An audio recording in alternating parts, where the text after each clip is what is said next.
back to the Video Essay Podcast, an interview show featuring conversations with leading critics, scholars, filmmakers, and other creators about the craft of videographic criticism. I'm your host, Will DeGravio, and on today's show, I sit down with Nelson Carvajal. Now, I don't know if it's that I'm getting better at interviewing guests or that Nelson is just really great. I think both are true. But today's episode is, I think, one of the absolute best episodes of the Video Essay Podcast. Nelson is incredibly thoughtful and candid in this interview.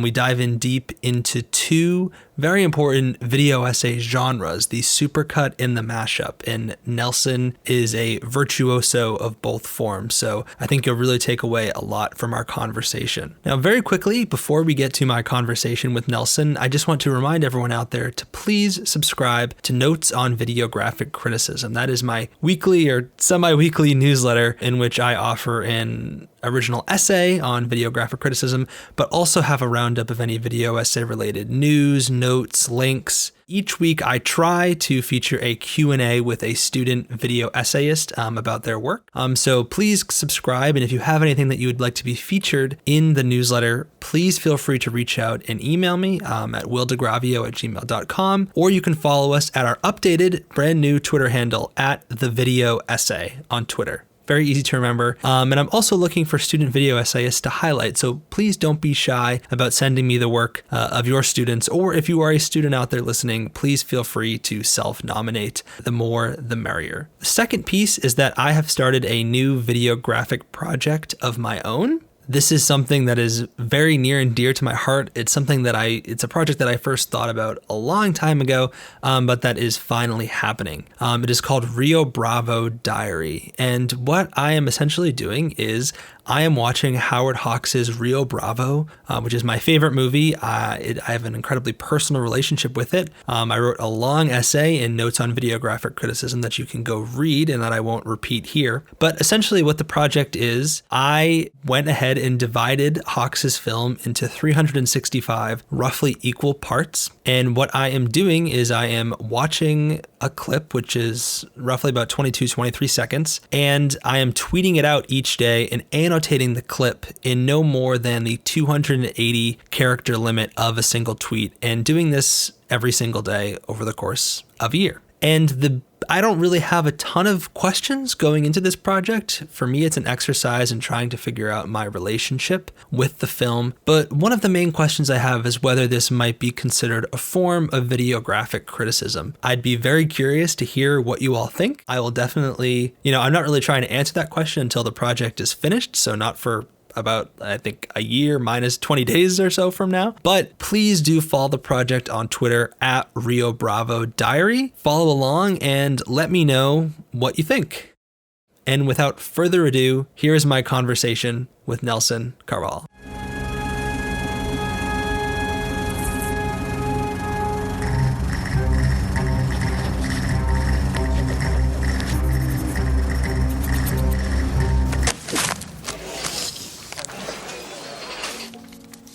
And now we come to the interview portion of our show where I am sitting down here with someone who I've wanted to talk to for a long time, ever since I started this podcast. Probably someone who doesn't really need a lot of an introduction, especially if you're someone who's tapped into kind of the video essay world and following what's going on Twitter and what people are making. Nelson Carvajal, it's great to have you on the show. Probably the second most exciting thing to be happening in the United States today is this conversation. I'm sitting in Massachusetts. You're sitting in Hollywood in California, and a couple hours ago, for context for people, Joe Biden just was officially declared the winner of the election. So I think two Americans sitting down, we're in pretty good moods and excited to be able to finally talk about some video essay stuff now that we know that that's all wrapped up. So how are you doing today? Well, kind of like what you expressed, I'm doing really good. I feel really good. It's always a tough, for any interview, it's you don't want a tough act to follow, but I'm happy to have this tough act to follow. Like Joe Biden winning the presidency, I think it was a good electricity to have to start the day and to start, this conversation, which I'm excited for. Yeah, it's funny. We were just joking beforehand, before we started recording, about how, this morning I woke up like, I'm talking to Nelson today. It would really suck if in the middle of our conversation we get a push notification on our phone that was either good news or bad news that would have thrown us off. So now we can just focus on video essays. But like I said to you, you're someone who I follow your work, follow you on Twitter. And I think a lot of That's true of a lot of people. And one of the cool things about this podcast is that we kind of get to know the person behind the work, behind, the person who tweets out these awesome mashups and videos or whatever. And we'll get into that later. But for the people listening in, what's the term we use on the show is your origin story. How did you first get interested in creating, I guess, what we can broadly call videographic criticism? I think there was no sort of direct path I kind of took. It was interesting when I graduated college in 2007. We were sort of in a different sort of the country. I felt like in a different sort of state of change, but it was for the better. Obviously, we had Obama would be president next year, but we're also going through this recession. So coming out of getting a Bachelor of Arts, being 22, it's like, well, now what? How do you work in the I loved film and television since I was 8. The moving image is, has moved me in a lot of ways. I feel like, saves my life. So it's I was in this sort of there are no jobs. So what do I do? So I just, did the sort of route of being a set production assistant, living back home in Chicago and getting little gigs in here and there. But one of the things that I kind of did a lot on my own in college without really recognizing it was just playing with what editing is. I didn't really know how to edit Final Cut Pro until I was in college. When I was in high school, believe it or not, I was still taping editing tape to tape, literally two VCRs and recording stuff. And as a kid, I had a VHS-C camera, and I would just I didn't know it now, but it was basically live to tape edit. I would run around and shoot little short films with my brothers or sisters or whatnot, and just pressing play and pause at the same time. You think about taping and all that. So editing, it wasn't, now that I'm 35, I can look back on it. Basically editing was, I guess, my number one thing, even though in my head I thought I'll just go out and be a traditional director or a screenwriter. But now when I look back on it, it's editing became a way of communicating. It became a survival skill, certainly out of college. So that I wouldn't say I stumbled into it, but basically what it was is, being unemployed a lot and having a lot of free time between gigs in my early to mid 20s, I just started, reading more. And since I couldn't have a budget to make my own stuff, I was like, well, what can I do to still feel like I'm exercising a creative muscle in my brain, but not have to work with anybody else because I can't afford anybody. So that's what it was. So I was like, probably like yourself, I'm a big cinephile. I watch and consume as much as I can and read other people. And I have, people that I follow just as much. And obviously Ebert was one of them. So I would just try to go how do I comment on these things? But I don't have that following. I don't have the audience. So in my head, I was just trying to make sense of what was going around me, what I was watching, and try to put it together myself. So, and I would just do a lot of it, just go into a Dunkin' Donuts with my, at that time, 13-inch white MacBook, and just was using a pirated version of Final Cut after my student trial finished, and was just playing. I was really just playing with things. I would just notice like a lot of people do, just with semiotics and motifs, trying to put certain similar images together or to make things ironic. And in a lot of ways, I guess when I look back on it now, videographic work, video essays, I kind of made my first one without knowing it. I was listening to, it was world news, and there was a riot happening somewhere in the Middle East or whatnot. And it was, the sound was so good that you could hear the rocks hitting the tank, and the journalist was describing what was going on. And it was the dead of winter. This is I want to say 2011 in Chicago. And I walked around with this little camcorder of my neighborhood where there was everything was in snow. A lot, it was dreadful looking at night. And I was just recording these sort of empty things, empty playgrounds, empty streets, walking under the elevated train tracks. And then when I got back to the laptop, I just took all that footage, cut my favorite shots, and then I just grabbed that raw news file and played it and called it Euphony. And I just put it out there. And, I just started just doing that and doing more things like that, kind of basically playing with juxtapositions and foiling. And at the time, I was reading IndieWire a lot, and I followed people like Kevin B. Lee, Matt Solar Sites on Twitter, and they started following me back, and I would like their stuff, they would like mine. And eventually Matt saw one of the things I'd made, but one of these sort of kind of foiling of ideas and images. And I had a lot of them exhibited at this art gallery in Chicago, this small little storefront one. And he saw a video about that and reached out to me and said, would you want to write about what you're doing? He really, his kind of approach to it was I guess he saw what I was doing. Is would you want to, write about it? Cause you keep saying that film is dead, but it's not. Cause I had a hashtag that I would I would say film is dead. And but he's like, but you're making all these things. But my whole thing was that film is dead, but video art is very much alive. And he said, would you want to write about that? And he, at the time, him and Max Winter and a few other writers and editors had this website within IndieWire called Press Play. I don't know if you remember that, but it was a bunch of video essays and good articles and essays, both text and visual, that they were putting together. And eventually they published one of the things I wrote about what I was doing.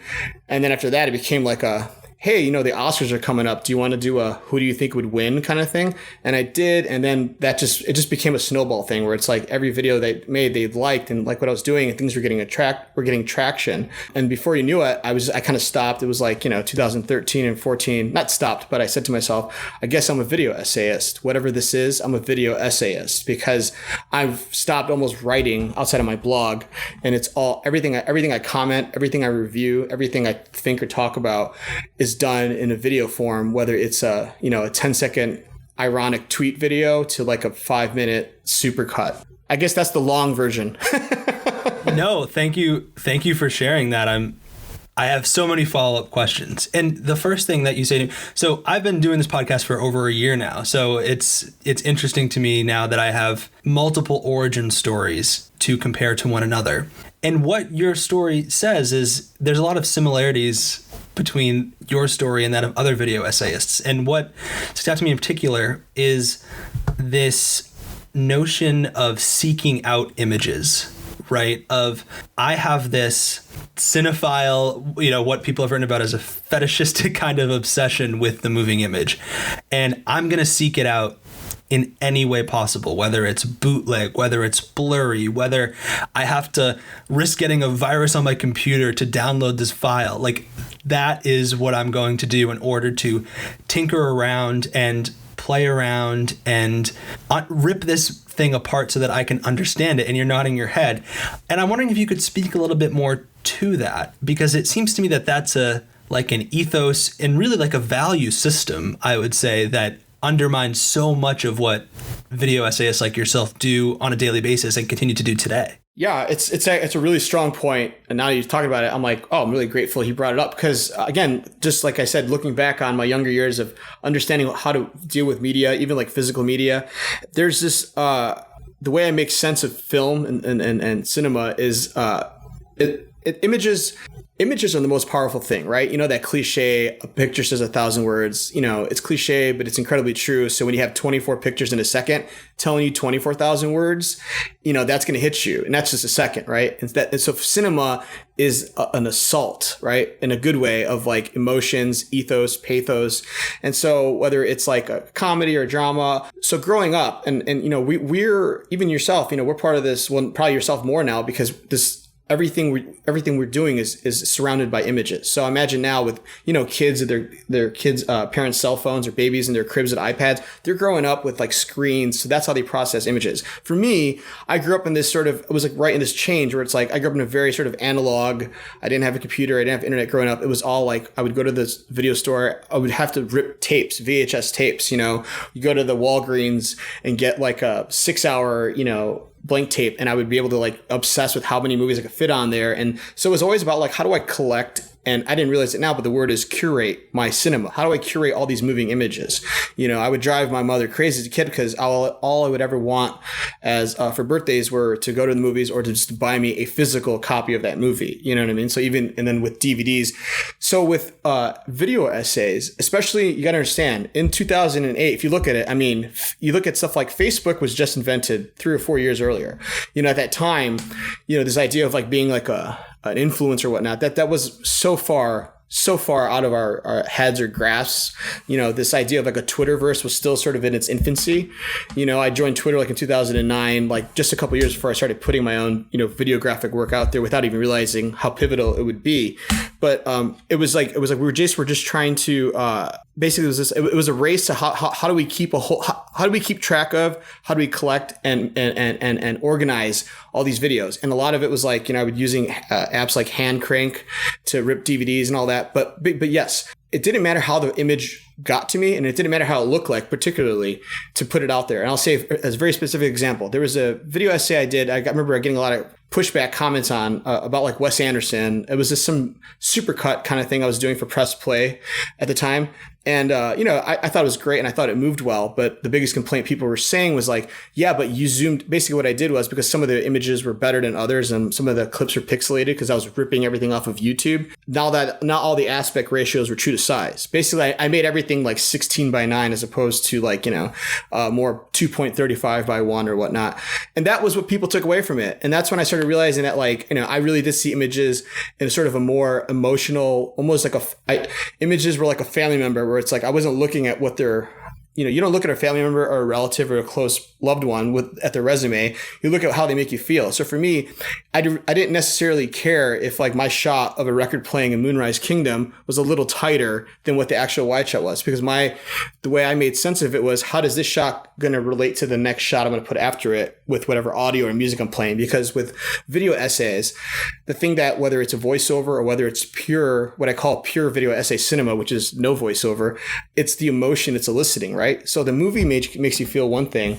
A video essay is supposed to make you feel sort of like, it's supposed to be the dialogue afterwards. It's supposed to be how you process something, right? It's supposed to be like, it's the elixir.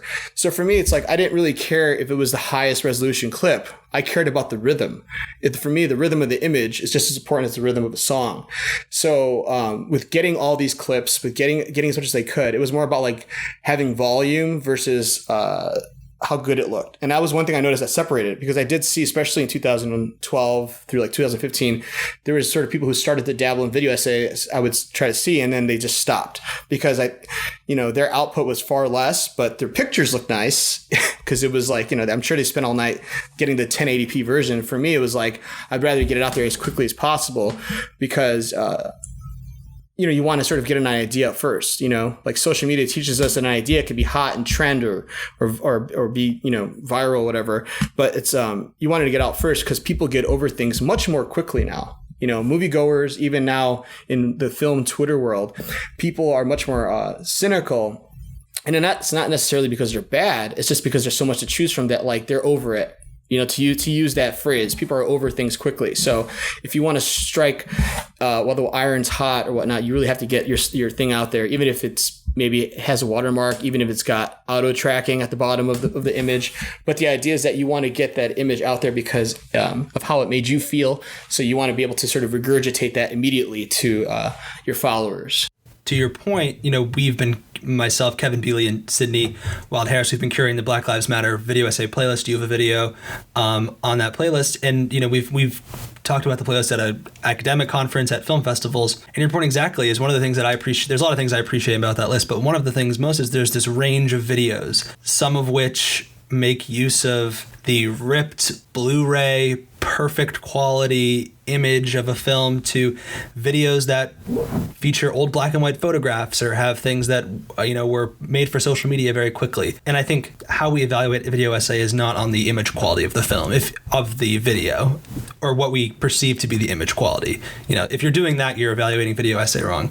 But I want to ask one more follow-up question. And this is something that I sense in your work, and going back to your answer to my first question, which is that I think one of the things that I think we most encounter in writing about film is people who, and there's not necessarily a problem with this, but I think there's an overabundance of written essays that are, I'm going to explain this to you. I'm going to tell you how this film is engaging in this historical tradition, or this director meant this or that. And what I hear you saying, and what I see in your work, is that for you, video essay making is all about exploring your own relationship with an object. And I think that's something that is one of the most powerful at the video essay, is that a lot of time it's taking a file, putting it in Final Cut Pro, putting it in Premiere, and exploring how it makes you feel. And I'm wondering, and I can see you nodding, and I wonder if you could just talk a little bit more about that and how you use video essay as a means of self-exploration.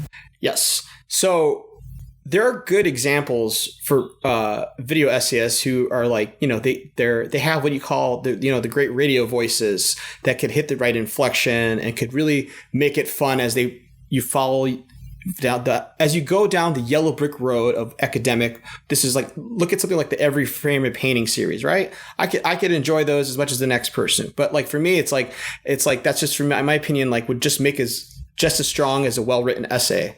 You know what I mean? As reading a really good long read. But for me, it's like the video essays that I'm more curious about, and the ones that I try to make myself, because that's just the only way I could articulate my emotion to it, is I have much more of a volatile relationship when it comes to reviewing a film. Everything I love movies so much that I take everything kind of personally, right? So like if a favorite director of mine has like a misfire or whatnot, I'm gonna like it's gonna affect me differently, and I'm not just gonna sort of be quiet about it or be mum about it. So with me, the way I put video essays together, it's like I try to avoid voiceover as much as possible. And I think probably more than 3/4 of my videos are just nothing but the images and the sounds and how I manipulate the sounds and how I use music, which is a big driving force for a lot of them. But for me, again, it becomes the rhythm. The images have to sort of collide. They have to clash with each other, whether it's like because they're being ironic or they're being like in symphony, right? You're trying to show like a pattern or whatnot. But for me, it's just like I'd rather do that than tell the viewer what I noticed in something or what I felt really strongly about something. The same way as when you watch a movie, when you're seeing a movie for the first time, you're not watching it with the director's commentary on. You want to experience it. So for me, a video essay should be sort of like experience if it can. Again, there's some situations, let's go back to Los Angeles Plays itself. If you just play 3 hours of those clips back to back to back, it would just look like like a sizzle reel, a 3 hour sizzle reel. But you need to have that voiceover to kind of make sense of contextualizing what you're looking at. But for me, like a good strong video essay that doesn't have voiceover can do the same thing even in a shorter amount of time, because it's like, again, a video essay could be it's like a strong memory that just whips back into your head. It just goes and you're like, oh, that's exactly what I felt, and that's exactly what it did to me,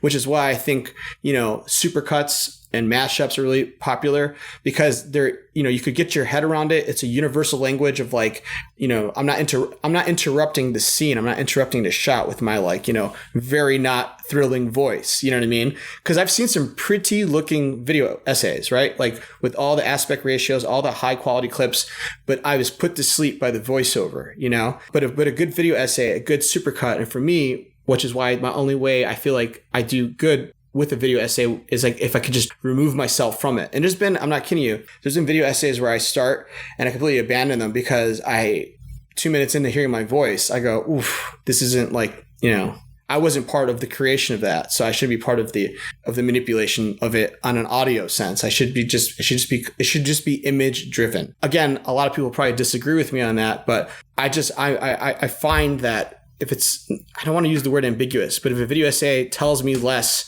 vocally, but more visually, and is done in a skillful way that sort of like gets me riled up in a good or bad way, then that's something that's a creator I want to follow more. I want to see more of what they have to say. It should move you. A video essay should move you, even if it's in a delightful way, right? If it's something that makes you smile, like, oh yeah, I love David Fincher. Here goes all of my favorite, David Fincher shots or whatever it is, or Spike Lee dolly shots. That's great. But it's moving you and it's bringing out this emotion that you already have, but now is getting celebrated in its own sort of quiet way. Yeah, no, I think that's well said. And I think there are definitely people who would maybe vigorously defend the voiceover to you. But I think to your point, I think most people, though, would agree that, a really good voiceover is never going to save a video essay that doesn't have compelling, striking visuals, right? Like, and sound that goes beyond the voiceover, because a lot of people use that term audio-visual essay because the audio, as you're saying, whether it's music or your own mixing of the audio, is also very important. But yeah, I don't think people would push back on that aspect of what you're saying, that, because at some point that is what makes the form unique, as we talk about on the show all the time.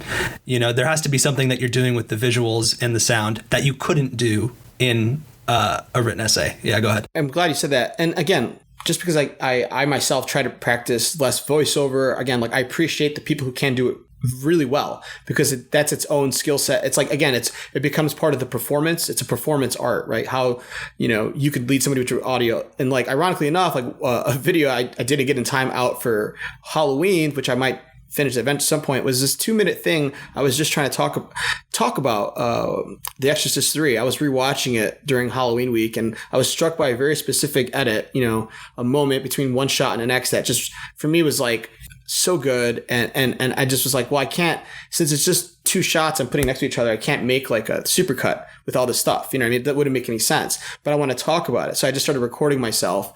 And again, I've been struggling with trying to make it energetic and fun, because again, maybe I don't have the performance for those types of things. So again, like, just because it doesn't work for me doesn't mean it can't work for other people. But I just find that, like, if you don't have a good mic, if you don't have a good script that you know how to write yourself to kind of work off of, or a flow of ideas, then you're just going to be kind of like shooting yourself in the foot a lot. But if you can articulate those ideas just with the raw materials themselves, I'm reminded of being like in high school English, right? Where it's like I had an English teacher where with all the essays that, I didn't do good at, I would say why. It's like, well, you didn't use primary sources, meaning like, just use a quote from that Shakespeare play, use a quote from what you're reading to back up what you're saying. And in video essays, those quotes are the clips, are the visuals, right? Are the sound bites. And so it's like, if you just use that enough, it could be just as strong as going into an auditorium, listening to a lecture about the same thing. I think that's well said. And you just mentioned something about maybe not having access to a microphone. And the one theme that I see running through all of your answers here is, you describe being a recent college student and using a bootleg copy of Final Cut Pro, torrenting videos and stuff. And I think there is something about the video essay world that is democratic in a way, in that we search for free images, and I think video essay is also kind of I think people who are not familiar maybe with fair use principles might think, wow, if people make video essay, they're running fast and loose with the law, right? There's like kind of this rebellious nature to videographic criticism. And you have your website, Free Cinema Now, and it has the tagline, liberating film and video from a prehistoric value system. And so I'm curious if you could just tell us how you started, your own website where you publish your work, and also speak a little bit more to that tagline and kind of what the aim there is. Yes. So again, when I launched, it was right around the time when I was making these sort of accidental video essays that were not even cinematic. I was using, again, like my own recordings and news audio clips and making these works. But again, it was also a place of, it was birthed out of a place of struggle, right? It was like, I didn't know if I was going to be able to survive, right, as a visual media artist or whatnot. So I wanted a place to talk about it that was my own, because, so I started a blog. And for me, Free Cinema Now, what it means is like the free part of it. It's not some like place where you go and get just like free movies. What I'm trying to say is like, free me, like it's like freeing it from its sort of like the edges of like this box that I'm talking through on Zoom right now. Like I want to burst through the frames and the edges of it. I want to take what people think that movies can only be, which at that time, especially in 2011, I felt were like, it was very much like everybody only knew that I was talking to was like, it was the same 2 or 3 directors I kept hearing about. It was the same this or that. And I'm like, again, like I got really into semiotics my last year or so at college, where it was like, I think, we're as a species, we're so sign driven and image driven that like, and then, Facebook was still sort of new, and people putting, images out there and at a high rate with the internet. I was excited about those things. So with Free Cinema Now, I was trying to like wrap my head around, how do I curate these articles I'm reading, these other video essays that I'm seeing that like are kind of that I'm jiving with, and then also a place to kind of promote mine that, if I couldn't get it on, RogerEbert.com or IndieWire, I could at least have it here, and it's a place where people can find it. But I'll say this basically, and I try to, I said something like this similar when I was at I was at UMass with Kevin B. Lee, Drew Morton, Serena Bramble. It was a panel of video essayists talking about our works. And I kind of had this epiphany when I was up at the podium. And I said that I think at the end of the day, especially now, we are all appropriation artists, right? Especially like with social media, right? You see an image or a meme that you like, your knee-jerk reaction is to copy it, save it to your phone, and then publish it on your own page. So now you're a publisher. You're not really the owner of that clip or content, but you're publishing it to your curated audience. And so for video, and that's what video essays were already doing. It's like there is sort of a guerrilla filmmaking sort of aspect to it. And yes, it's quote unquote not legal, but I think there's an excitement to that. There's sort of like a hammering of ideas to like a theater door, right? It's like a hear me. I felt this way about a movie. I may not be on Channel 7 talking about it, but I deserve to be heard, right? It's my own version of free speech.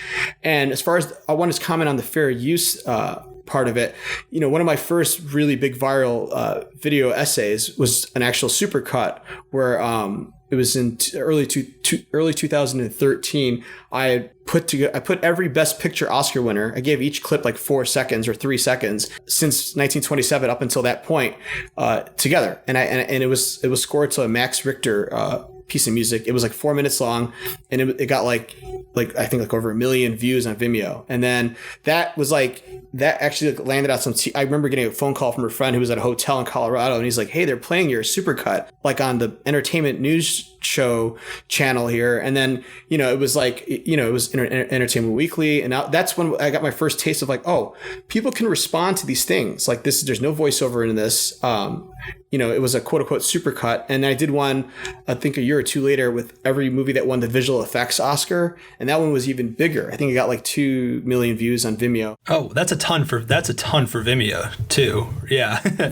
Right. And I want to touch about that with video essayists with Vimeo, because we've had this relationship with Vimeo because, again, the video essayists who are more obsessed with the technical aspects of video essays with like specs and ratios, they like Vimeo because the picture quality is quote unquote better than, a more pixelated YouTube. But although now YouTube's really upped their game and their pictures look good. But back then, for me, it was kind of like this democratic thing where it's like, go to Vimeo because you won't have to sit through ads. There's more of an incentive for you to watch my video essay about Bergman or some other auteur that you probably wouldn't want to, but because that you could click and play. And Vimeo had this smaller dark hole to fall into. It was something where things were more easily found. You weren't going to be competing with the viral, cat video. It was like you were going to be competing at worst case scenario with a bunch of people playing with DSLR cameras and taking shots of, fields of lilies or whatnot.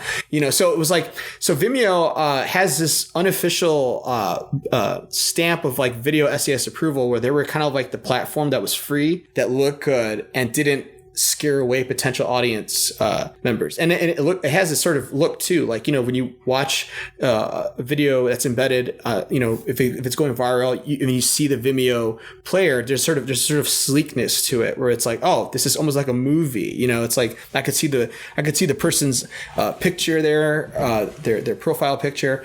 Going back to real quick to the supercut. So the Best Picture Oscar winner supercut I did, huge. I mean, it really got me more eyeballs on my work. But about a few months after the Oscars finished, I got a fair use takedown notice from Vimeo saying that Disney said that I couldn't use, because I think I had like the clip of The Sound of Music or whatnot, and they took it off Vimeo. All the metadata was gone. Wrote this piece about like, how it's a shame, because when the Oscars, up until the Oscars and afterwards, there was no hubbub about it, because people actually were getting excited about the Oscars again because it was everywhere. And then now that it was gone, it was like, oh, by the way, you can't use that. It was kind of like that sort of like, hey, it was like the overdue rental being taken out of my hand. It's like they used you for promotion, but as soon as your quote unquote value to them was gone, they were like, see you later. Exactly. So I wrote a thing, it caused enough hubbub. Kevin Bealey, Matt Seitz on Twitter, they were very adamant about like, this is not good, and it's very discouraging. I remember that year they were at Ebert Fest, and I was watching it like on YouTube Live or something, or whatever it was at the time, and they brought it up. They were at a panel talking about fair use, and they were like, one of our friends and colleagues, Nelson's going through this right now with Disney and the Best Picture stuff. But the good news is that there was enough pushback at that time, considered viral pushback, where they reinstated the video and they put all the things back. But then shortly afterwards, I had done a piece about Vincent Gallo and his films, and it was a very celebratory piece in its own way, and it was actually making a case for it against, again, Sans voiceover about his work. And then that got a cease and desist, and that actual email said from Vincent Gallo, like himself. like you don't have my permission to use it. And I was really discouraged by that. And then when I pushed back on that, it was like crickets. Because then all of a sudden I realized, oh, this is like, it's almost like a private citizen's arrest for him, because it's like, it's not, we're never going to hear, it's not on the level of Disney where it's like, everybody's going to really hear about Disney and like understand and go, oh, Disney, that's not a good look. Whereas here it was like, so I think in a weird way, when it comes to fair use, I think the bigger the fish, it's almost the easier it is to sort of like win that David versus Goliath fight.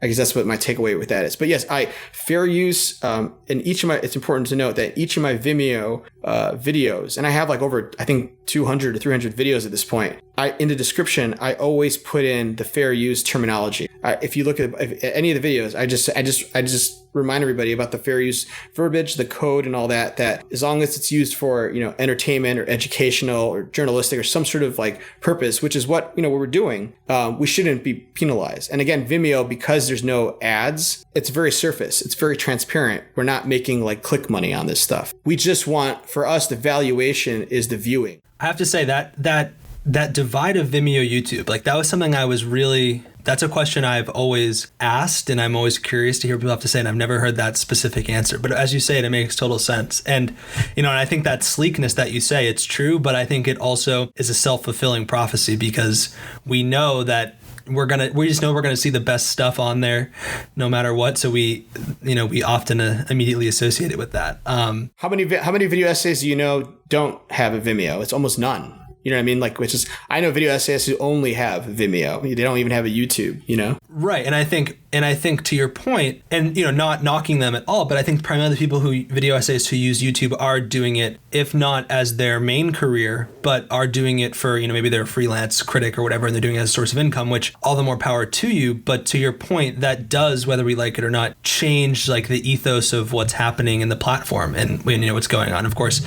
And maybe they use Patreon or something like that. But yeah, to your point, and also because YouTube, you're going to get a bigger audience on YouTube. There are more people on YouTube. It has the, Grace Lee and I talked about the mighty algorithm that, people like to use to find stuff. And there's great stuff on YouTube, of course. Don't mean to knock it, but, I think everything that you said is dead on. And also, I think there's just on Vimeo, once you know where to go, whether it's like Audio Visual C or Film Studies in Motion or any of these good groups, it's like, that's where it's clearly a smaller community, but it's more like maybe hardcore. Like it's more curated, and that's right. It's the curation is key because of the smaller pond. It's exactly what you said. Where to find your avant-garde experimental Vimeo channel. Where to find, again, like your film studies for free channel. You know how to like zero in on that. Where it's like if you typed in Wes Anderson and like the word angle or whatnot on YouTube, I mean, you're gonna get like all sorts of just. It's gonna be like you're gonna go down a rabbit's hole. Where Vimeo, it's like it's right away. You're like, oh, and they're gonna be probably pretty thoughtful videos. Not to knock anything that's on YouTube only, but just there is a sort of weird. Now I'm not gonna say elitism, but there is a sort of weird, sort of like cool kids club vibe to the Vimeo. Well, yeah, I mean, to your point, I think that is almost totally true. Like, I think there's we often talk about it, if we were to talk about it in most general terms, if you're looking for the academic video art genre video essay, that's on Vimeo. I'd say 95%. Whereas the videos that are more, and trying to reach a broader audience that maybe are less, niche in nature, those will be on YouTube, and that informs the aesthetic. And and something I've talked about with Grace Lee, with Shannon Strucci. So if you're listening to this and we're singing the praises of Vimeo, and you want to hear about the YouTube side, they've sung the praises of YouTube. So I think that's perfectly legitimate. Everything that you're saying. And as I'm a Vimeo person. That's where I go. And I think one of the key features is that the showcase function on Vimeo. And what's great about that is that I can build a showcase of other people's videos. Like it's not like, and there are playlists and stuff on YouTube, but I think it's just less common. I can make a showcase of Agnes Varda video essays, and I can put them all in there, and I don't need to have them controlled on my page, and people can find that. So I think to your point, that the curation function of Vimeo is so great. And I like that you said that about, everybody, each platform having its sort of, backing and why people are energized about it. It reminds me a lot of like the sort of classic, multiplex versus the art house theater kind of thing. I mean, they both have their tremendous value, and they both are curating, content and all that.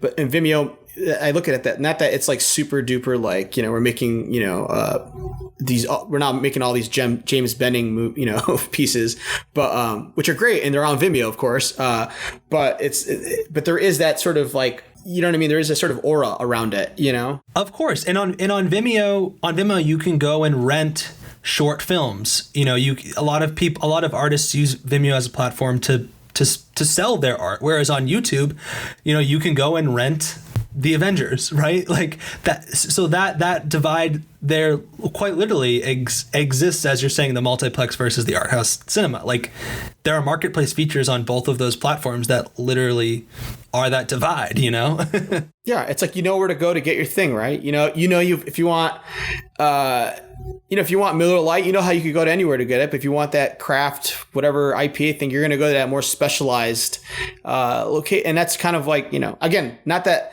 that's all you're going to find on Vimeo. And I love Miller Lite, but I love a good Vermont IPA too. I drink Miller Lite every night. Yeah, there's certain nights where I'm just going to want to sit down and have a nice, good IPA and just maybe a few of them. And there's certain days where it's like, you know what? I'm in a glutton day. I'm going to go get a whole case of Miller Lite. So in other words, I'm going to go down, I'm going to watch a bunch of random YouTube videos. And that's great too, because that has its own purpose, Again, because they're both images. They're both places that are curating images that we could go and interact with. I will say this about YouTube though. The comment community in YouTube is much more aggressive. Even though a lot of it sometimes is mean, there is even that sort of meanness has its own excitement if it's about like, a theory, a film theory. You see a lot of these like, let me connect the dots videos. I think those are fun too. I think that's, those are, for me, they remind me of like sort of like the old school, like, Friday night movie clubs or the AV clubs of like, of my youth, of like people getting together and really getting pissed off or worked up about something like, oh no, I think, whatever it is, you think about the earlier Sundance days. The video essay that you made that we're going to talk about, before we get to that, before we get to you talking about the mashup, I just want to remind listeners, on our website, thevideoessay.com, Nelson's Supercut will be embedded. And it's less than 2 minutes long. So you should really maybe click pause if you can and go watch it now. For someone who's listening in now and who's maybe familiar with the the more traditional video essay, what is a mashup in your mind? Because I'm sure most people have seen mashups or videos they think are mashups, but knowing that no definition could probably be complete, what is your definition of a mashup? How do you think of it? And part two, which is where I think you were going with your last point, is what makes a good mashup? Because a mashup, I think, is a deceptively simple video. And I think that's maybe why it gets devalued a little bit. But there are certainly mashups that are better and more effective than others. So please go ahead as a one of the most prolific mashup makers yourself. I think you're perhaps best suited to answer this question, perhaps more so than anybody. So a mashup for me is a moving image collage, right? When you think about when you were a kid and you made a collage, right? You were cutting out the things that moved you, or like you're going through a magazine or whatnot, or coloring book, and you were putting it together because it was like this, if I put these things this way, this is how I feel about it. Or if I put these things this way, does this evoke something from you? Because I think this is kind of like strange, or I think that maybe it makes sense this way too. And that's what a mashup is for me. So part of the mashup is when you're creating the video, it's celebrating something, right? It could be celebrating the director, the movie, a trailer, a teaser, whatever it is. But part of it also is turning it on its head, not just for the sake of irony, not just for the shock value, but also it's a challenge to me, the video essayist. I'll talk about one in specific. I did one when the first trailer for the first Wonder Woman came out. I was watching it actually, when you go through your phone and videos auto play, even though the sound is off. I was going through my Facebook and I think the trailer was embedded somewhere, and it was all these glamorous, majestic shots of like an island, and this is, of Wonder Woman and trees and shots of underwater. And I thought for a second it was a Terrence Malick sort of like homage or whatnot. Then I saw, the Marvel thing and all the special effects, and that got me thinking again. I was like, oh, well, actually, let me watch that trailer again with the sound on. And of course, it was your typical, big superhero movie. But some of those but that deceptiveness of how it kind of got my eye thinking in my brain thinking one way. I was like, well, what if this was a Terrence Malick movie? So then I recut that trailer to the sound and music of the To the Wonder trailer, and I called it To the Wonder Woman. And I even, used Photoshops to use the same, film festival laureates and all that stuff to do it. So that was, again, that's how that relationship to that mashup began. But when I put it out there, of course, people probably could look at it and go, oh, he's just being a smartass.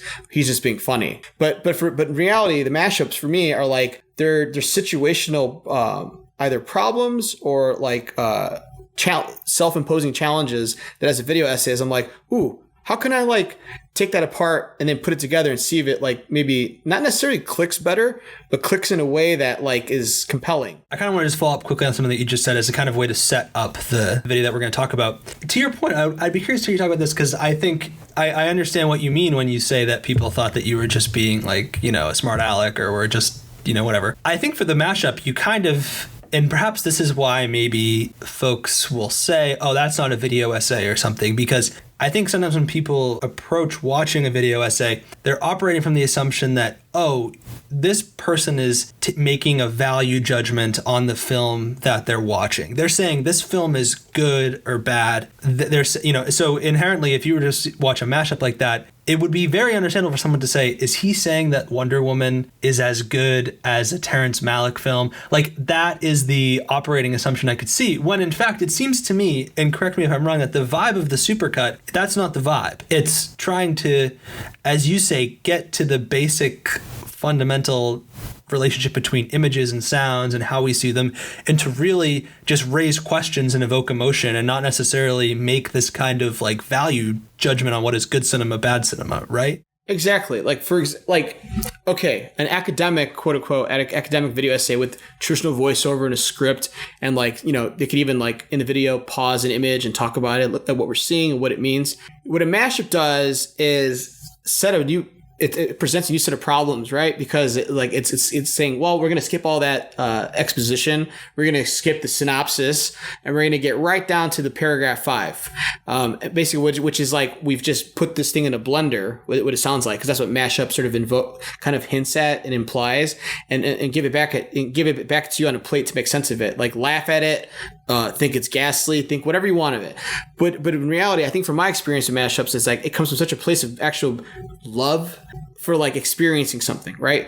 Like for example, like I love trailers, and almost all of my mashups are built like a trailer. I try to replicate what the trailer was in length, or at the very least it was like, again, in rhythm, from like when that this summer cue card drops in to from the director of this, I did a mashup about when the Batman teaser with Robert Pattinson dropped. I was watching that, and again, there was a shot at the end of that trailer where he's just looking at the screen, very like with his eyeliner, very menacing, and kind of looking off, and then he looks off camera a little bit. And that little moment in my head, because my brain works like an IMDb of encyclopedic images, everything I watch, I immediately thought about his character in the back of the police car from Good Time, the Safdie brothers film. And then right then and there, I could not disconnect the two. So then I had to make a master trailer where I recut Matt Reeves as the Batman teaser, but interjected clips from the Safdie brothers film to now make the trailer look like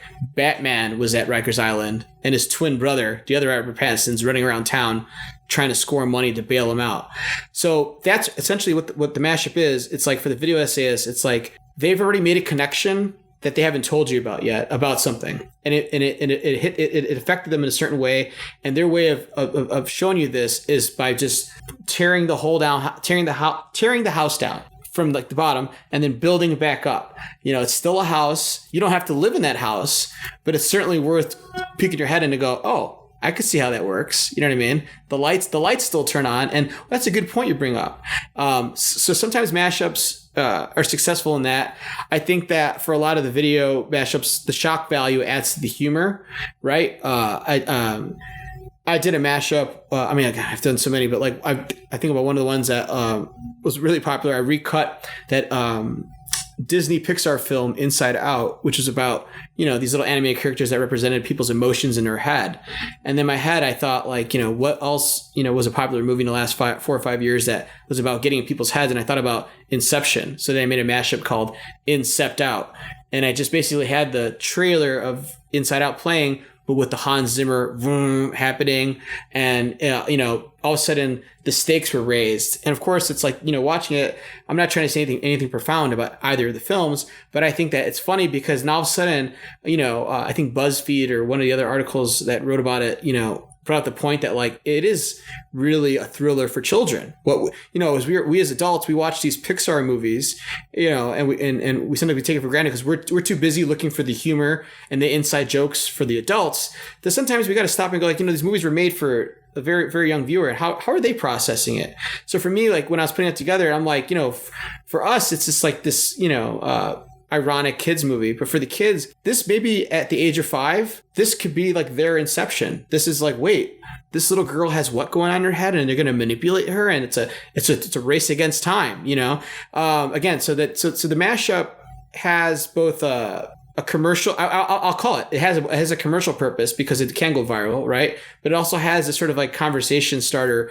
thing where it's like it's looking at the same painting twice and going, oh no, look closer. Those strokes were made this way, but if you step back, it looks this way. The title makes it seem much more elementary than what's actually going on underneath. So much I want to follow up on there. The first thing you mentioned is, you often, as you say, will make a mashup of a trailer of a film that you haven't even seen yet. Not only have you not seen it, but it hasn't even been released yet, which is interesting because I think perhaps the most insufferable aspect of maybe film culture, in particular film Twitter online culture, is this, oh, you haven't seen that? Oh, you haven't seen so-and-so movie? Like, oh, you say you like film, you fucking loser. Like, and for you, in a sense, you're pushing back on that where you're saying, no, I'm commenting on this before anyone's even seen it. Because to your point that we were making earlier, the mashup is not about looking at the film really as it can be. I don't want to say that it can't be, but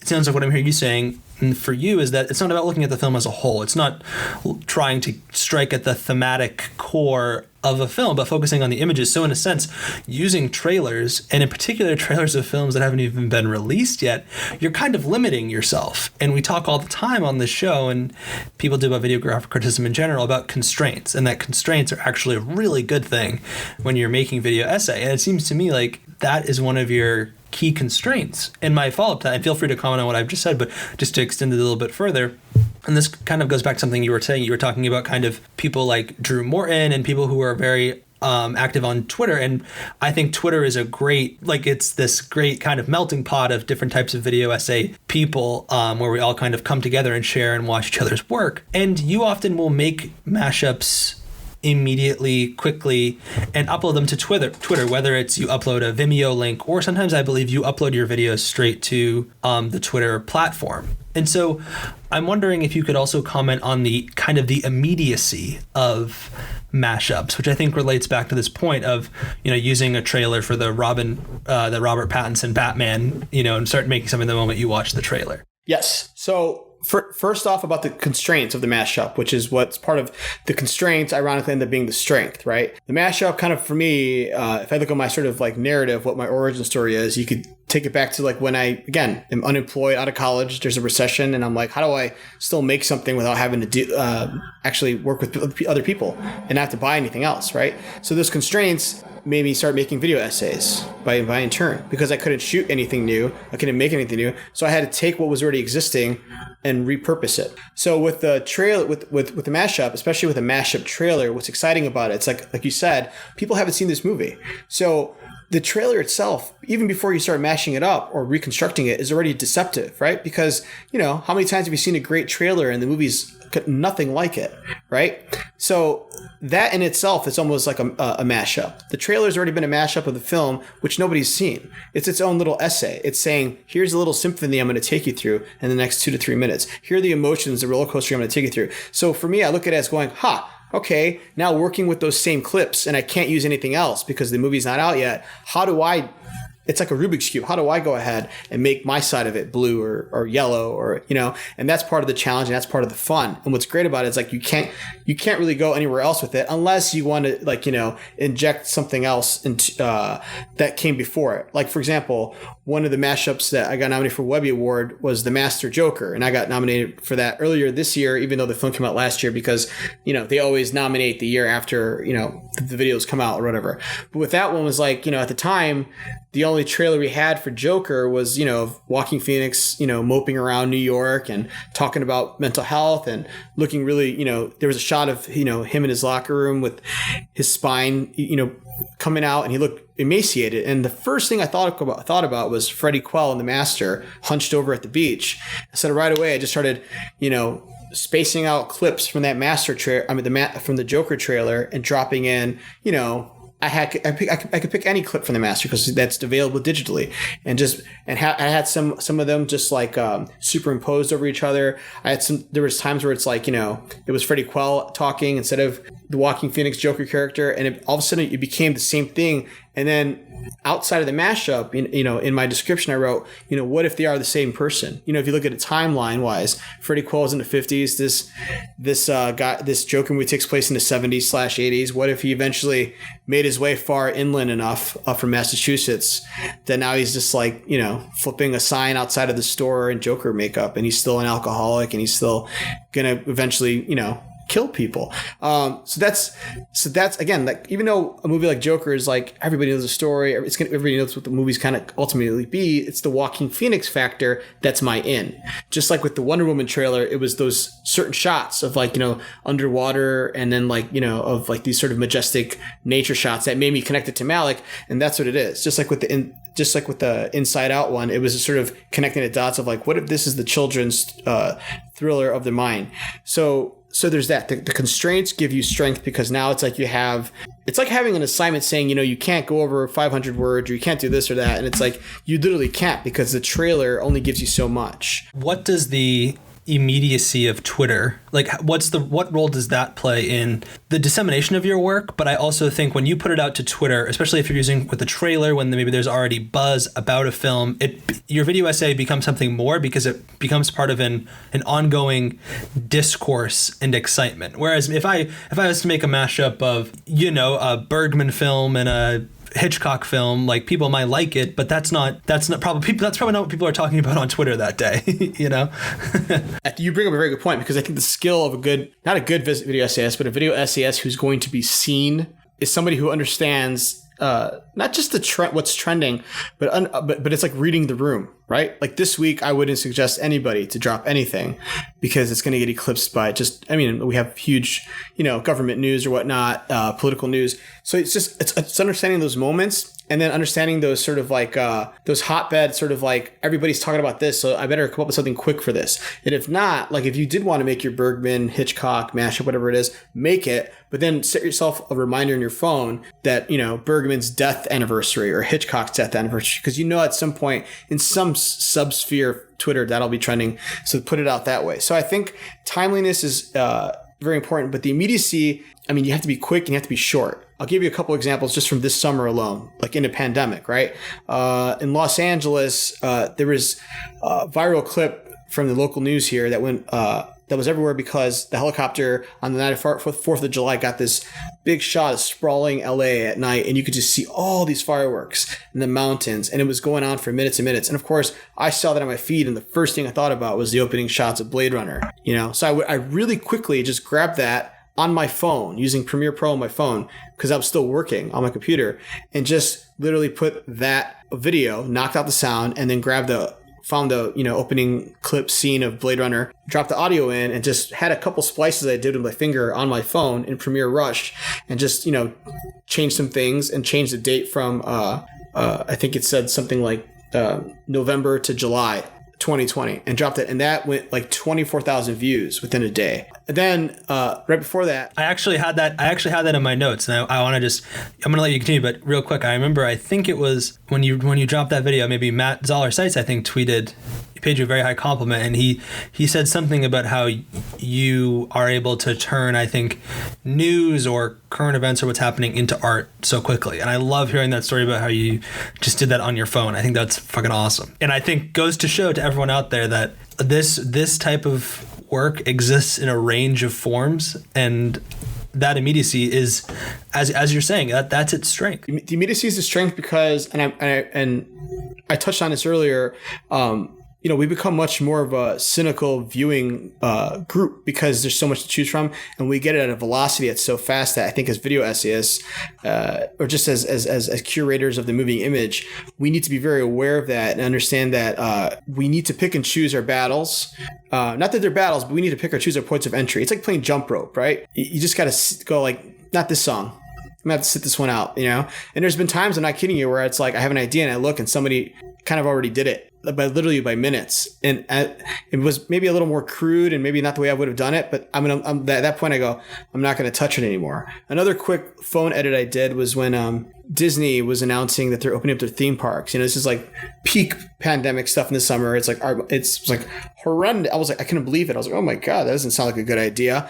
And then I saw the ad that was on their Twitter video, and of course that's the great. There's all these happy ironies again because of social media, with the videos not playing sound by default, the way, I'm looking at something without hearing it. So right away in my head, there's like a Rolodex of references and other touchstones that it draws upon. That like I saw that, and I saw all these sort of very sort of like corporate shots of, people spraying Minnie Mouse rides and waving, and these ominous shots of hotel rooms that were mostly empty, and all I could think about was like the Shining music at the beginning, bomb bomb bomb. So then I did that. I went and grabbed that music and I put it underneath the video, and I knocked out the original video, and that was like 50 seconds, and then I uploaded that, and that went huge. That was like in Deadline Hollywood. That was like, even at work there was at NBC I got an email saying like, hey, how do we book this guy with a wink face? Because it's like they were implying that they know that was me, so but if it was the day after and I saw that had been trending, I probably wouldn't have done anything like that too, and it's just a lot of it's like I think a strength of the immediacy is knowing when to strike, having the tools to do it quickly. Like if you're not home, having like an editing app on your phone, and then also knowing that like stuff that's going to go viral for a short mashup that's news related almost always has to be these archetypical images or about movie characters or moments that are easily recognizable. You know what I mean? Like I couldn't make a Disney theme park video and try to like I don't know, somehow mash it up with like Nil by Mouth from Gary Oldman, or like, you know what I mean? Or something more so specific that a lot of people wouldn't know what it is. You have to go for these sort of, for the lack of a better word, broad strokes. And I think for film academia, we hear a lot of the same names again, like, Kubrick and like, Fincher and all these sort of, but it's like, but for me, that value is that I go, well, if that's all they're talking about, I better use something that they made, because at least it'll click it. You know what I mean? Like AMC theaters had a promo this summer where they were talking about like, we're reopening the theaters. And again, it was another corporate commercial where it was all these ominous slow shots of, people like wiping down counters and spraying, movie theaters. And in my head, the first thing I thought about, because my mouth was really open when I was watching, I couldn't believe it. I went ahead and I took all those images and I dropped them into what Malcolm McDowell was watching with his eyes forced open in Clockwork Orange. So all you're seeing is that, and you're hearing him going, make it stop, make it stop. And when it cuts to him, he's like in an empty theater of all places watching it. And it's only 24 seconds, but it's a mashup. I can imagine people listening right now wondering, does Nelson ever watch any kind of moving image and not immediately have somewhere in the back of his mind, like, got something with this? What's the parallel to this? But I guess it's obviously it's great, but there's nothing you can do, right?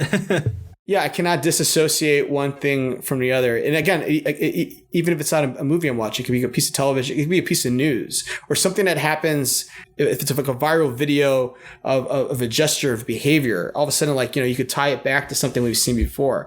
You got to remember, we were cavemen once, right? And what was the one thing we had hunter-gatherer stories on the wall. I mean, we're trying to share this idea of something we saw, and we were like, that's our thing. It's like we need to share this thing that we saw and experienced, and our first instinct is to share it with others. We're not trying to sit on these things, which I think is part of the attractiveness of the immediacy, because it throws out this sort of romantic sort of like, well, I'm working on this grand video essay and it's going to change the world. And it's like, no, it probably won't. But if you get this other thing out in time, you might, turn a few heads. You might change your algorithm, which will help you reach bigger audience. I mean, I think there's a sort of bad connotation sometimes when people go like, oh, that person makes, videos that go viral or whatnot, because it's like there's a sort of sellout, maybe slightness to it.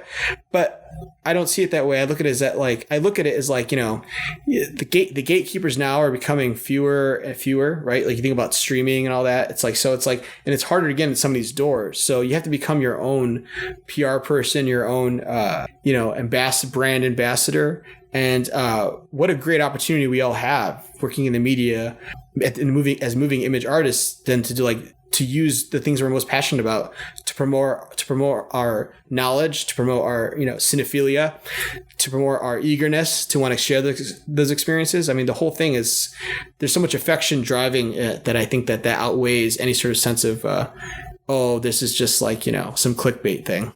Yeah, absolutely. And in describing some of the videos that you've made in the last few months during the pandemic, there's a kind of civic role that those videos play. If that kind of mashup gets someone to think more critically about the pandemic, or if it helps even someone who's in despair, if it helps them laugh or, helps them think about something in a new way, like that is important, and it takes on another dimension. I think we've done a great job of setting up the mashup video. And so just, and I think your video, If Pride Rock Could Talk, like it's really just an example of your many mashups. But out of curiosity, talk about that video a little bit, because I think, we one of the reasons that I didn't want, or not that I obviously have seen your Joker master video, and a lot of people have, and it was nominated for awards and stuff. The relationship between those two films is obviously very obvious. Whereas with same actor, similar vibe of the characters as you've just gone over. Whereas these two films, the relationship is clear in the sense that we know that it's a mashup of the live action remake of The Lion King and If Beale Street Could Talk. But the premise is that Barry Jenkins will be creating a Lion King film in the future. So it's not like you're mashing up two Lion King films. So talk a little bit about how you approached the creation of this video, because I think it makes sense when you explain it, but it is kind of a bold juxtaposition, I think. Oh, it's extremely risky. I was going to make it a lot sooner, to tell you the truth, because when I put it out there, if you look at the date I uploaded it, it was about 2 weeks after the news had kind of settled down. And it's probably why it wasn't quote unquote like viral, which I didn't really, not everything should be just valued on that. It's great when it happens, but otherwise, you should never stop making the work, right? Like I'm still working on things. But I was nervous about it because of what it might imply wrongly, which is like, if Beale Street Could Talk, based on the James Baldwin work, and being about what it is, I'm not trying to mock it. I'm not trying to, make it sort of trivial by making it a Disney, send up by using those voices to to bring to life these characters. What I'm commenting on, it's how we see two things. It's how Black voice is used, right, for a very big sort of like event type film, which is selling a lot of toys, and it's gonna have have a theme park, whatever, have video games, which is The Lion King, but also how Barry Jenkins' role is with all this, right? Because I think one of the things that surprised people the most was why Barry Jenkins. He seemed like he's like the auteur. He's sort of become like the poster boy for what is considered the new director, right? The new cutting edge independent film, right? I mean, you think about like his Moonlight win and all that, and it seemed like a wrong fit, right? And it still kind of maybe does for people. Like they're like, oof. I think I saw one tweet that really got to me where it said, and I could safely, someone had said, I can safely tell you right now that The Lion King 2 will be his worst film. You know what I mean? So those things got me thinking like, yeah, why, how do we deal with that? that kind of struggle with like, those pieces not fitting. And then of course I started thinking about the mashup because I started thinking about, well, what would that movie look like? Well, one, we're in a pandemic. He won't start shooting or recording, right, the actors' voices until probably a year from now and all that. And by that point, who knows how more cutting edge the CGI would be? It would be, so photorealistic. It's like at that point, it's like, why are you even animating it, right? But then I started thinking about like, what he could maybe see in this, how he can make it his own. And of course, all I have to work with is like his filmography, and I could have gone Moonlight, I could have gone his other film, but for some reason for me, I just thought there was definitely a targeted irony in picking If Beale Street Could Talk, because even though it was critically heralded, it was like a financial like flop. And it wasn't as successful, I don't think, for those filmmakers as they wanted it to be. So I'm like, how about taking that little unsung cast and giving them this huge like platform, which is the Lion King and what the Disney thing looks like, and what does that look and feel like? And then also, the Lion King movie, if you watch it, it's like it is what it is. But like, but there were so many shots in that movie too that are just so unexpectedly beautiful if you turn the volume down. And again, I started thinking about like, well, I started getting excited about this idea of like, what could Barry Jenkins really do with this? So when you watch my Mashup trailer, there's certain moments that I punctuate, where I dip to black, where these pensive shots of like the lions looking forward, not talking, or just sometimes there's certain shots of the If Beale Street Could Talk trailer, if you watch the original, where you just have people looking at each other, very Jonathan Demme, breaking the fourth wall, and then hearing their voices. And I start my Mashup trailer off like that with these like CGI lions looking at each other, but then hearing these voices. And there's this sort of weird feelings you have throughout it all, because it's like, there's this sort of silliness to it, but there's also like a question I'm asking, because I'm like, would the seriousness of Barry Jenkins, would the artistry of Barry Jenkins be sort of challenged by this, or could he overcome whatever it is that he's going to make it and elevate it? And what would that elevation look like? So when you're watching the trailer, I'm trying to do that. And there's like, part of it is like, with Photoshop, remaking some of the text, right? Like, when you watch the Lion King trailer, it's like from the director of The Jungle Book. Here it's like, I literally took the Moonlight font and was like from the director of, The Jungle Book. I tried having the same fade in or fade outs. And all of a sudden, like, the mashup, and even when we watch this mashup, like you're having this sort of tug of war of like not knowing when to laugh or wince, or sometimes when to go, well, you know what, this might work. Because I watched it 3 times after I edited it, and I said, before I uploaded it, I'm like, yeah, actually now I'm more excited about a Barry Jenkins Lion King 2 than I was 2 weeks ago. Because now in my head, as a film fan, I'm trying to make sense of it. And look at me with the tools, and here I am kind of making my own vision board for it. So then that becomes that. But of course, somebody could watch it and go, oh, once again, like I said earlier, like we harped on, he's just being a smart aleck, and he's just showing how goofy this whole thing is, But which could be valid too, because there's a case to be made. To what you just said, like there are some I actually haven't seen the Lion King movie, I'll be honest with you, but there are some beautiful images in that. Now, whether that's cinema or whether that's good, whatever, we don't need to debate. We're not going to debate that here, but it's a legitimate, I think, conversation. We know how someone, we'll get into Martin Scorsese in a minute, but we know how he might feel about it versus someone else. And those images, I think, deserve to be explored. And also, to your point,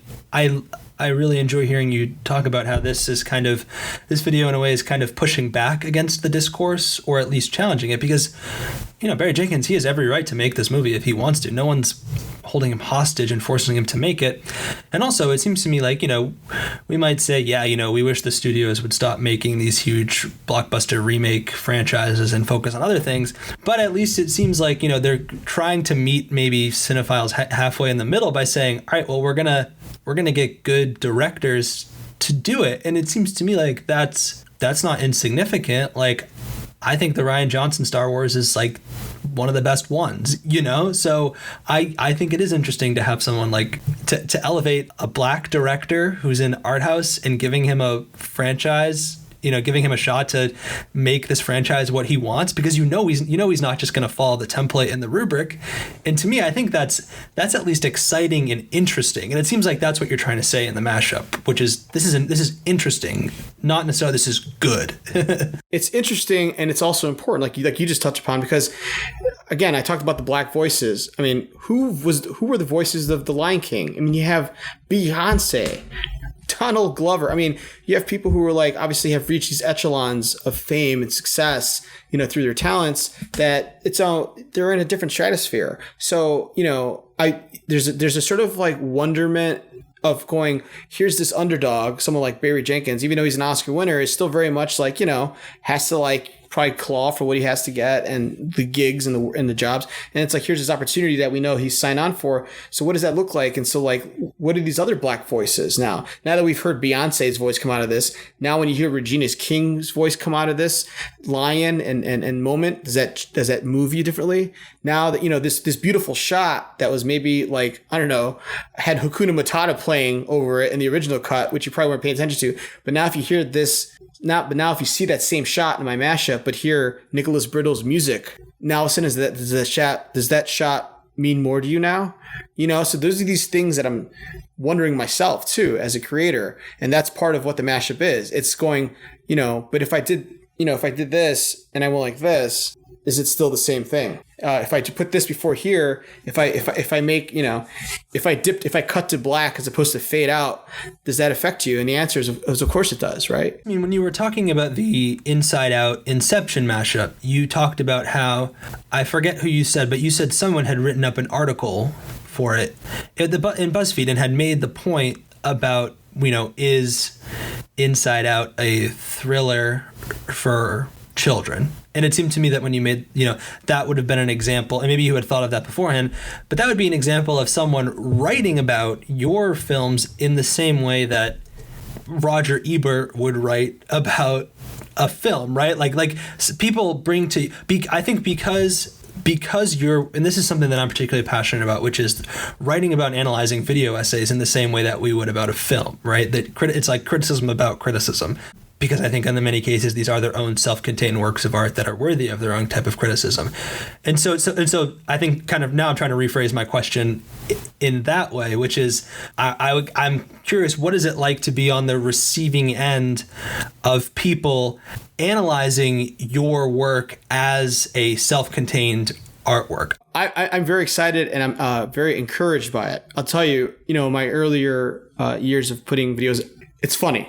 Let me put it this way. My first viral videos, I would say for the first couple of years, a lot of the headlines would say, this Vimeo user mashed up, blah, blah, blah, and at some point, maybe it was with the Beyonce video, but at some point, it was being described as like, video artist Nelson Carvajal's latest, and I realized at some point now, I wasn't this sort of an anomaly that as video essayists, like, the people started to recognize, there's a game plan here and there's an aim. So then they started, instead of saying like, hey, watch this cute or funny video, or hey, watch this smart ass mashup or whatever it is. It's like, they're going, hey, why did he do this? You know what I mean? Like I think the Rap had they had written a piece when the Venom trailer came out for Tom Hardy, and much of that trailer was him battling with the voice he was hearing, and I recut All of Me with Steve Martin and Lily Tomlin talk, and I took out Lily Tomlin's voice. So as Steve Martin is like struggling with his body, you hear Tom Hardy talking to him. When he looks into the side view mirror of the car, he sees Venom instead of Lily Tomlin. And I called it All of Venom. And I think Alfonso Duralde in the Rap was talking about like, just commenting about like, what it means about these movies and these tropes and like, you know what I mean? Like, and recognizing these patterns. And for me, I think that's important because now it's engaging the mashup or the supercut or whatever, in ways like it's its own work of art, which I really think it is, right? It's making us, again, since I think that we're at the end of the day, we're all appropriation artists. It's bringing up the dialogue again of art of like, what do we do with this image? How do we wrestle with this emotion? And like, who's good at actually articulating that without really spelling it out for us? Because part of what makes art and moving image exciting is having sort of deciding factor for yourself, but also the figuring out factor, right? And I think that's why I sometimes lean less away from voiceover because I want you to kind of figure it out, and I want you to come to your own summation, your own takeaway. But I think having people write about it and talk about it is incredibly important. You know, I've been lucky enough for the last couple of years when Sight and Sound does like the best video essays of the year, you know, and it's just peers, you know, picking their favorite handful every year, and I contribute to it too. But you know, when some of my videos are mentioned or whatnot, I think a year or two ago I did a mashup when that movie The Snowman came out with Michael Fassbender, and I mashed it up with the Michael Keaton film Jack Frost, and I had that snowman from the Michael Keaton film running around town with Michael Fassbender chasing him, and they said something about like, you know, they really appreciate the injection of like the sinister I was adding to something that was, well, one, a much maligned film, a much forgotten film, and you know, giving that new life, but also like making use of what is the current, what was at that point a current much maligned film, which was The Snowman, which people, you know, obviously really didn't, it was received very poorly, but making, you know, an exciting thing out of that. But that's because people are writing about it. That's because people are talking about it. But again, part of that power does come from the shareability of it and getting it, you know, it out there. I think like what, you know, with Catherine Grant does, you know, with films, she's been huge, like, you know, champion of like putting, my work or sharing it even on Facebook and on Twitter. You know, I love everything that she does. You know, obviously Kevin B. Lee, Matt, and then there's a good community, and again, this goes back to what you were talking about earlier about the academic community and my relationship to it, where it's just like writing about it as much as we can. It's only going to just make it more prominent and make it and give it like my hope for the future is that there's a Criterion collection of some sort. Not, it doesn't have to be a Criterion, but there's some sort of platform or something. And, you know, In Transition is kind of part of that, right? Where it's like we're giving it that much seriousness and we're taking it that much more further, the dialogue. So that way everybody can kind of talk about film that way. You know, I think that filmmaking has been democratized to the point where it's like I said, if I'm able to make a video that got 24,000 views on my phone in a matter of 5 minutes, it's not because it's like some viral, funny, fall on your face video, but it's because I was taking these very, very particular and specific ideas that speak to very pieces specific cinephilia, but I could churn it out and be skillful enough with the timing and pacing fast enough for my phone and get it out to the right audience that like that's enough to move people. And that to me is just as valid as something that's being hyped up for months that's going to drop at some film festival in the fall or whatnot. Absolutely. And I totally agree with you. And I will echo your sentiment of, as you say, a Criterion collection of this type of work. And I would be lying if I didn't say that's one of my own personal goals to maybe try and help get something like that off the ground. And I honestly see that in many ways. You know, I'm not sure how, you know, I really love doing the podcast and whether that's some complimentary thing or whatever. I've had some conversation with people about that. So we'll have to talk about that again on on another time. Or maybe perhaps someone else will start it off the ground. That would be amazing. But yeah, I think to your point, you know, I was lucky enough to be one of the co-editors of the Sight and Sound list last year, and I think that's such an invaluable platform and document. And I'll say that, you know, one of the first things, because I've been involved a little bit in the academic world, which obviously relates to teaching video essay stuff. And when you're trying to explain what video essays are to someone, it's so great that we're able to just send them like a few links to those lists of videos. And that's like a perfect, you know, that's not everything, of course, but it's such a good palette range of videos to begin with. To your point, is really, I think, just invaluable in more ways than one. Now I'd like to transition just as the final part of our conversation to the video essay that you asked us to talk about. And you've already alluded to it, and we've already touched on the supercut genre a little bit. I have down here in my notes that Esquire has called you a supercut genius, which I would agree with. My first question to you, and we've already gone over a supercut, and a supercut, for those not familiar, and feel free to correct me here, is a video that basically tries to assemble a bunch of different clips around the same thing. So it could be, you know, every shot of The Godfather with an orange in it, right? Or it could be the works of, you know, a collection of Hitchcock films, shots that have keys in it or something. And so for me, what I would ask you to do is to describe to us your understanding of the supercut. And why did you choose this supercut in particular for us to talk about because there are hundreds of examples that you could have chosen. And in answering that question, I'm kind of like jamming everything in here into this one question, but I think it's unrelated. What makes a good supercut? Because I think similar to the mashup in the way that it's devalued, I think people just think, oh, supercut's just like an assemblage of clips, but that's clearly not the case. So floor is yours. Yeah. So like, if a mashup is supposed to challenge what we think about an existing work, a supercut is, in my opinion, like the ultimate celebration of said work. You're not really changing what the work means, but you're just really underlining something about that work that really speaks to you, or something that you think that's, for lack of a better, not to sound too airy, but you just think it's cool. Right? It's something that's like, you could like, it could be a supercut of all the sounds of lightsabers turning on throughout all the Star Wars movies.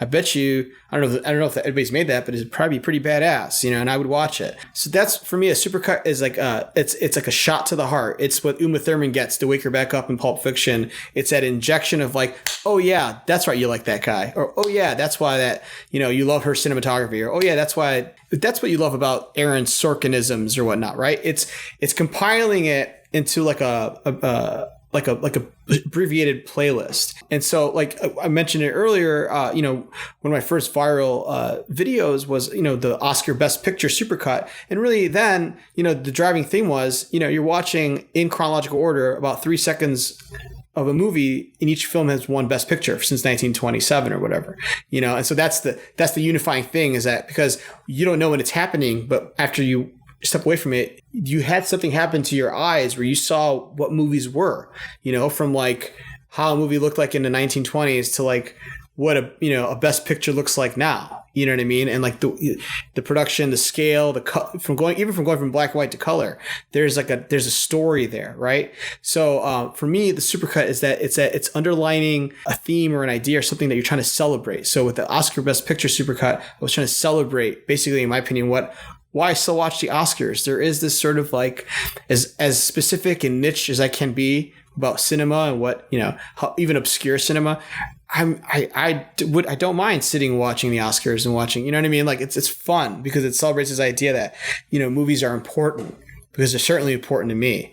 Right. So this is like seeing it on a big stage. So the supercut that when you asked me about someone that I like, and I could have picked from hundreds, obviously it's like, it's not a supercut I made, but it's something that, like, again, it injects me with an energy that wants to make more. Right. So I picked one called Scorsese Hands. And what I liked about it, is its brevity, because I think that's one of the strengths of supercut, depending on what the scale of what you're trying to show or talk about is, how fast you can get through it. Because they're just like the Mashup trailer, there is an efficiency, there is a strength in being contained and having restraints. So when you watch the Scorsese Hands one, what you want to really listen to, and what I think really makes a great supercut, is how it manipulates sound versus image. And what I mean by that is like listening to the points in the video where the editor decides to bring in a specific soundbite from whatever Scorsese film. And most of the time it's not from the image you're looking at. You could be looking at something from The Wolf of Wall Street, but hearing an audio from The Age of Innocence and all that. But in your head, psychologically, what a supercut's doing is it's making you quickly have like a Google search to put like, oh, this is about Scorsese. So everything from your memory bank about Scorsese is going to start. It's like in the bullpen as you're watching it, and certain call outs are going to elicit certain memories. You know what I mean? It's not just about that movie. When you're watching a supercut, a movie or something about that movie also reminds you about a piece of yourself, where you were in life. Maybe the first time you watched it, maybe you saw it in the theater. Maybe it was a movie you rented from Blockbuster. You know what I mean? But the thing about it, it's like the supercuts, it's an assault of your senses. It's an assault of your memory. And it's making you sort of vomit all these things out at once, but in a good way, right? Where when you're done with it, you're kind of like wiping the corners of your mouth. You're like, oh yeah, that's why I like that. The Scorsese Hands ones, I think it's great because it's almost like a Scorsese film, meaning that like, you feel like it's edited by Thelma herself. It is just like jumping from one great idea to the next. There's a real drive. There's a real ferociousness to it. it's also showing us something that we didn't really zero in on the first 100 times we watched all these Scorsese movies, which is, yeah, I guess he does really dedicate some time to the hands, and he really does treat the hands in a certain way. Whereas like now, as a good supercut will make you revisit a film, not because it's your favorite director, but because there was something you didn't notice about something in the corner of the frame or whatnot. So, a supercut does all these things, but it's deceptive in that it's disguised as this sort of like quick click, here's a greatest hits, I think people have a negative connotation about supercuts where they think about remember those old commercials for like CDs, like now that's what I call music, where it's just a scrolling list of all your favorite beats and hits. And that maybe some people might see a supercut as that, but it's not really that, because a good supercut, which like this, I think this Scorsese Hands one that this editor made, is great because it becomes its own thing. It becomes its own work of art, using very little time to getting so many big ideas about what Scorsese is doing with these shots. And his cinematographers, of course. Yeah, absolutely. And I realized that we should give a shout out to the creator, of course. The montage is by Nicholas Longinotti, and it's uploaded on Vimeo. So we'll obviously embed that video in full so that people can go and watch. So I think there's a definition of a supercut out there that I've heard that I mentioned earlier, which is that it is unrelenting in the sense that it captures every single shot of something specific. Like one that I can immediately think of that I think I've seen Kevin Bealey show, which is a supercut of every shot from Seinfeld that doesn't have people in it. And it's almost all of them are just these establishing shots, like the outside of the diner, the outside of Jerry's apartment or whatever. And I think it's like hours long maybe, and it just plays like the dun dun dun dun dun, and it's just over and over and over and over again. And the point of the video is to kind of, I think, overwhelm you with its totality. Right. Whereas in this supercut, the editor is making, it's not every single shot that Scorsese has with hands in it, right? Like that would be like all of his movies, I guess. Like it's a select group of mostly, I would say, close-ups of hands or moments where the hand is at the center of the action, I guess. And so in that, the editor is making a choice. And I think that's kind of where the editor's own artistic license comes into play. And I'm wondering if you could talk a little bit. I always say that. I always press on questions with talk a little bit, which is one of my podcast tics. But what does that distinction mean? Is that how you understand it? Like these two almost subgenres of supercut? Yeah. I mean, I think, and what do you make of that difference? The supercut's defined by obviously its repetitiveness, meaning that it's repeating like an idea and it's bludgeoning you over the head with it, right? Like it's basically saying, look at this, or at the very least, think about this. So like with the Scorsese one, looking at the hands, it's like basically for me, it became like you think about the Addams Family. What is it? Is it like a thing, the hand? That's what I had in my head. At any moment, the clips started running up against each other so much where it's like it became its own little short film, and I felt like at some point the hand would come out of the screen. You know what I mean? Which is a great experience to have, because all of a sudden now I'm sitting up and I'm like, whoa, what's this all about? I didn't notice that. And then I'm thinking about like, does that make do I want to read about Scorsese? Like, was he involved with did he study the human body at some point? Was that part of his, like, when he was, all these, you start thinking about all these things, like, is that a tick or whatnot, or is it just a flourish? You mentioned something about like the repetitiveness, about like, things happening again and again and again in a supercut to kind of drive a point home, or sometimes it's like just to kind of make the point, to make it, it is what it is kind of thing. While you were saying that, I was reminded about something, that first video I did when I was walking around with a little camera, and I had like the World News audio play that I edited together in Chicago. I had that play at this little art gallery at a fest that summer, and the installation next to my video installation, that video artist had their video in loop, and it was an old Mortal Kombat arcade game, and it was the precise moment where like, I guess, you would kick off your opponent and then that little figure would like just drop from tops of the edge of the frame screen, from the top edge of the screen to the bottom, hollering like a ha ha. But each character had their own sound and their own look. So, and he basically had taken each character's like 2-second blip and had them all running up against each other. And so you were watching this sort of infinity drop to death. And I think he called it like death or whatnot, or fatality. But just walking and watching that, just even for a minute, also it started to bring up all these emotions where I was just like, I watched that and I was like, oh, I remember being like, 8 or 9 and playing that with like, one of my older cousins and just thinking about what that, that meant, or like, what that whole sort of movement or that piece of time was. And all of a sudden I started thinking about like sounds from that time and what the neighborhood looked like. And all of a sudden, like, I stopped hearing it. You know what I mean? I realized that kind of repetition, it became like trance-like. And I think a supercut has a little bit of that power where it's like at some point you kind of get lost in it, even though it's super short most of the time. It kind of like, it has this sort of like your eyes are like twirling and you get lost into it because it's using a trope or it's recognizing these motifs that you probably, can spot from a mile away because it's your favorite director that you're watching or your favorite, genre of supercut. But it's putting you, again, we go back to memory because I keep calling these video essays. There are memories, right, of like something of our movie experience, and it puts you back into something that you maybe felt while you first watched it, or at the very least, again, like where you were in life or what you were doing and why this thing maybe means that much to you, And a supercut has a sort of like a hypnotist trick where it's like, it's not trying to convince you to be an Orson Welles fan. Chances are you came down this rabbit hole far enough because you are an Orson Welles fan. So when you're going to watch this Orson Welles supercut, whatever it is, that's what it's bringing out of you. And now it's just like, looking to my finger. And that's what a supercut, a good one does, and it doesn't really give away its secret to the magic. It just, it lets you fall into your own place with it. Right. Absolutely. And I think, it's also, I think to your point, it is definitely trying to connect with fandom. And I think supercut's if you want to engage with the type of kind of auteur videographic criticism, looking at a specific director, this is a format that I think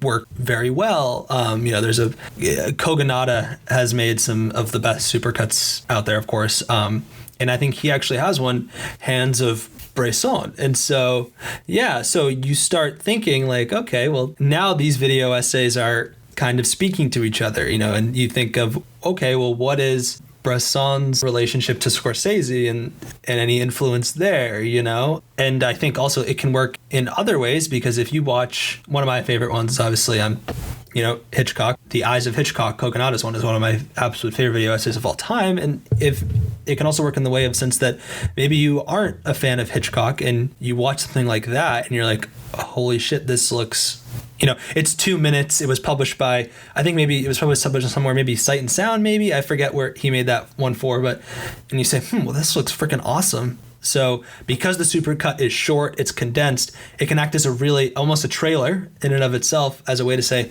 well, this director looks really cool. I'm gonna go check them out. I see you nodding, but yeah.